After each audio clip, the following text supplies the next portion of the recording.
¿Sabías que tener perros y gatos en tu casa es una de las protecciones más poderosas que existen? Antes de que el mal entre en tu casa, tus animales ya lo saben y ellos pelean por ti batallas espirituales mientras tú duermes tranquilo. Lo que para ti es un simple ladrido a la nada, para ellos es una defensa contra lo que no puedes ver.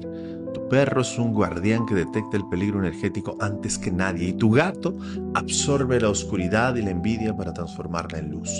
No son simples mascotas, son guardianes enviados para